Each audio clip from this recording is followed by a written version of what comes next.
بني د یو بل سره داسې معامله کوي په یو بل باندې وله غیرت راځي. عایشه رضی الله عنها وایي دا حدیث امام احمد بن حنبل رحمه الله راوړی دی، امام ابو داود هم راوړی دی، وایي چې ما رأیت صانعة طعام مثل صفیه، ما په دې ژوند کې داسې جنۍ نه ده لیدلې او داسې ښځه چې هغه دې دومره ښایسته خوراک پخوي لکه څنګه چې به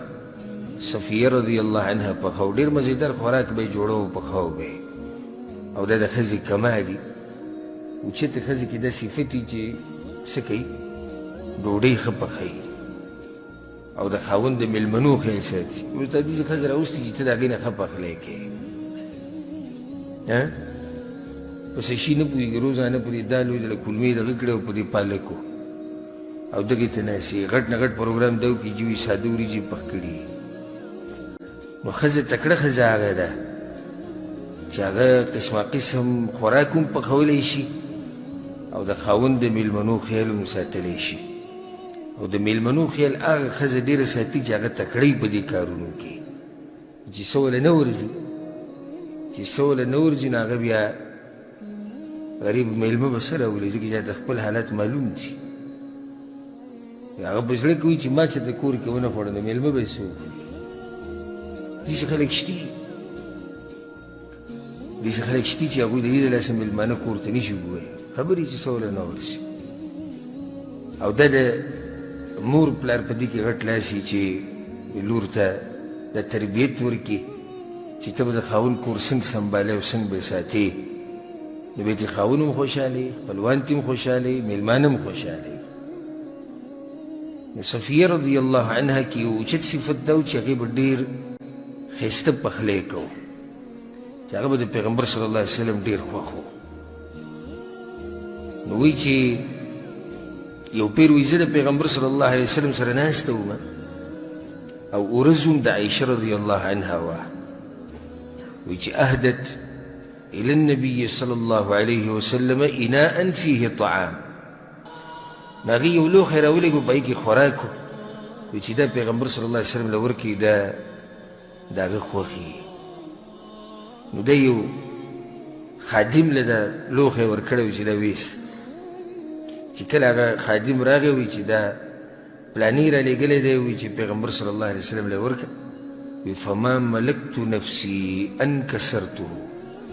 بس ما کې نور طاقت نه و د برداشت و، هغه لوښي دی چې لاس را واچوي،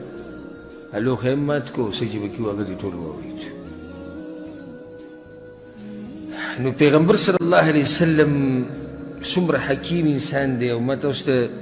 تېر شوي درس کې دا آخري نقطه بیان کړې وه، ما چې مې په دې به خبره کوو پر روان بیان کې، چې د دې ډېرو ښځو سره به ژوند څنګه تېروي. دا اوس حکیم انسان دی. ګوره که زما او ستا په مخ کې داسې وشي ما ورته به څه کوو؟ روغه جګړه ده، که جګړه ډېره غټه نه ده نو چغې دي، بربادي ویل دي، د دې ښځې مور پلار سپکول دي، یا که د سړی ډېر هم کمزوری او غوسې نه رسي په دې ښځه جو بس غوسه چې د کور نه وځي، لاړ ووتو بس زه خفه یم، ولې وي ښځې دا شی وکړو. خو دا طریقه د پیغمبر صلی الله علیه وسلم نه زده کړه چې څه به کوې په داسې حالاتو کې. ما تاسو ته اول دا خبره ذکر کړې وه چې کله مې یو سړی دویم واده کوي او دریم او څلورم کوي، نو ځان تیار ساته دې ته چې په کور کې به اختلافات وي، دې ته ځان تیار ساته. ګورې اوس که ته داسې ډډه دې لګولي چې زه کوم دویم واده دریم څلورم، خو چې جګړې مګړې پکې نه او څه پکې نه، نو بیا صحیح سپا خبره وکړه چې اراده دې نه شي دویم دریم واده ته، هسې دې بانه جوړه کړې چې زه ناست یم دغې ته. کیدی نه شي، کیدی نه شي چې یو کور کې د دننه اختلافات نه وي. دا اوس د نبوت کور دی، په دې کې هغه انسان اوسېږي چې په هغه باندې وحي راځي، او د هغه په کور کې هم دا قصې شتي. دا خو د زنانو طبیعت دی، داسې به کوي. هوښیار سړی هغه دی چې د زنانو د دې طبیعت سره د ژوند تېروي او ښه برابر روان دی. دا هوښیار انسان دی، دا هوښیار نه دی چې یو یې مو واله بله یې مو واله، سهار هغه مشره وي او د شپې کشره وي، او بل بیا هغه درېیمه وي او بیا هغه څلورمه، ویل موږ بل شان خلک یو وایي کړپ خو دې وکړي وایي داسې طریقه نه شوه د ښځو د ساتلو چې ته په والي باندې ښځې ساتي حکمت نه به کار اخلي حکمت نه ځکه یو کس وي څلور ودونه کړي بیا بوډا شو او تاریخ یې دا قایم کو چې د څلور ونو سره یو ځای ژوند تېر کړی و او ډېر ښکلی ژوند یې تېر کړی و او دی پکې بوډا شو په هغه ځوانۍ کې کړي به دې چا تپوس کو چې دا څنګه تا دا ښځې داسې کنټرول کړې وي او څنګه دوی دا داسې ژوند تېر کړو په یو ځای کې هغه ورته وویې اوله کې خو ځوان وم د ځوانۍ په زور مې ټولې ساتلې بیا د هغې نه بعد چې د ځواني مې لږه کمزورې شوه نو د مال په زور مې ټولې ساتلې وي د مال هم ډېر غټ لاسي ته یوې له هدیه راوړې بلې له راوړې بلې راوړې ټولو خوشحالي وکړي ښه نو بیا مال دې هم ختم شو ځواني هم لاړه مال هم ختم شو نو اوس مې په ښایسته اخلاقو راټینګې کړي د هر ځي او طریقې او د هر مقام خپله وینا وي اوس دا ګوره د پیغمبر صلی الله علیه وسلم په مخ کې د ځمکې په دې مخ چې کوم اوچت انسان دی هغه ناست دی او دې پلیټ مات کړو او چې سیره لګېلي وو هغه ته وویچو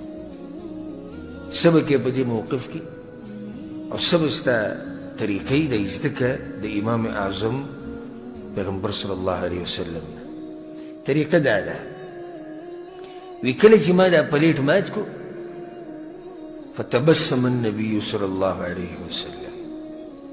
پیغمبر صلی الله علیه وسلم مسکی شو او بیا هغه خادم ته وی چې زه واپس ځه مور ستا نن ډېره غوسه ده ګورې وی ما ورته چې یا رسول الله ما کفارته دا کوم کار چې ما وکړو دې څه کفاره ده دې ته مې احساس وشو چې نه وکول پکار یا رسول الله اوس راته طریقه وښایه